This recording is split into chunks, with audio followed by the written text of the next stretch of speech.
Recruitment in the not-for-profit sector poses some unique challenges compared to the private sector.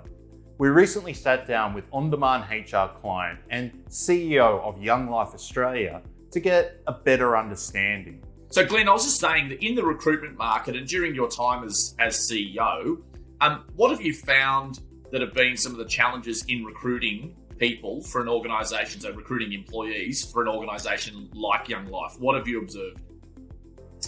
Yeah, I mean, what you find is you got a lot of really well-meaning people who want to come and help, but often maybe not skilled in a particular area of interest you have, and so they see a job and they go, "Oh, I could do that," and not really realising that it actually is a professional job as well. You do need to be professional, and you do need some skills behind you, and you need some qualifications in the particular space that you're engaging with.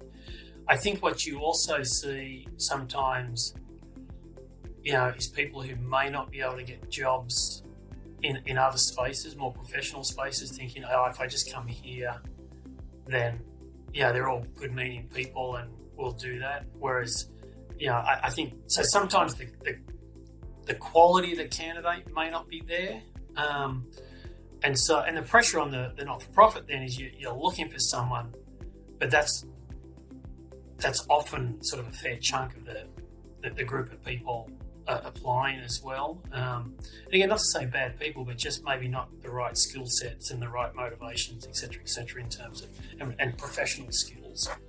But then, at the same time, for the not-for-profit, you're not paying the money that private enterprise is paying, and so there's a compromise along the way sometimes of really trying to manage that space and go, okay, what are we doing here? What's the best that we can do? Because we're not actually paying the money. That the other organisations. If you're in business and you're selling widgets, you sell 1 million widgets. Hey, peace out.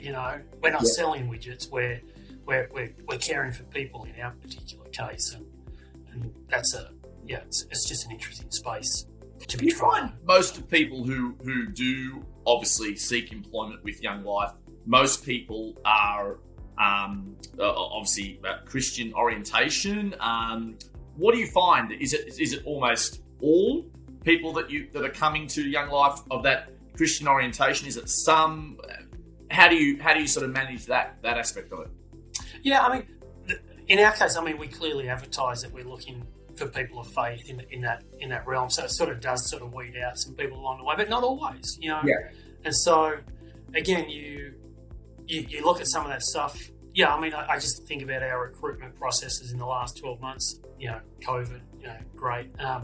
But clearly there's a lot of people out of work, or who have been out of work and are maybe on, some sort of welfare benefit or whatever, and need to apply for it, just a certain number of jobs. And so you sit there going, oh my gosh, this person is not even remotely close to what we're looking for. So there's a lot of that stuff, but then there's, you often just get one or two, sometimes three people. You go, there's the gold that we're looking for. But it is a challenge, and it's always been a challenge, because again, people. When you are a faith-based organisation, it does sort of eliminate a bunch of people because they go, no, I can't sign on to the bits that we need to sign on to or whatever. But at the same time, people, we all view faith differently, and so... Do you find that some people come to employment with Young Life through the existing kind of, let's call it the network of the people that Young Life either serves or the volunteers that serve it? Does that sometimes materialise in the employment, sort of them seeking employment that way? Or tell us a little bit about that. I think traditionally that's how we've employed everybody, well, up until the last 10 or 15 years, and your growth sort of determines, actually, you just can't keep producing enough people sometimes in the midst of that. But and so that's certainly, that's clearly in our volunteer ranks. The majority of our volunteers are actually, people who have come through as young people themselves and then want to invest back because they've been recipients of that piece. And then a bunch of those end up going, I'd love to work for Young Life at different points. So that's been a real win at that level. But again, you're not employing on goodwill.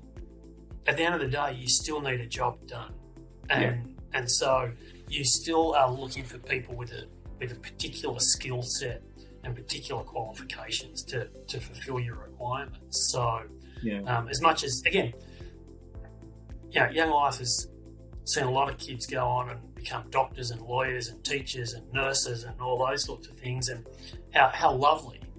But, they may not be great fundraisers or communicators or managers or whatever that is as well. So, again, you're just looking for that. Youth workers, is the other thing. But our area manager is what we call an area manager, who's the person responsible for supervising volunteers and delivering that program piece on the ground.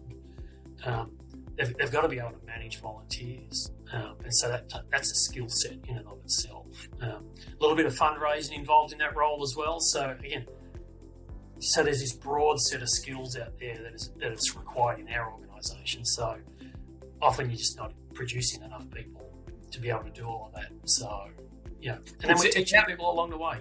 It sounds like, in a nutshell, kind of what you would ideally want is someone who's a kind of a champion of the mission, combined with the technical skill set to deliver what the organisation needs and continues to need. Yeah, absolutely. That's what we're looking for all the time. Yeah. I think that's a trial and error process too. I think people come. I always say to people, Young Life is either going to be the best job you ever had, or it's going to be the worst job you ever had. So,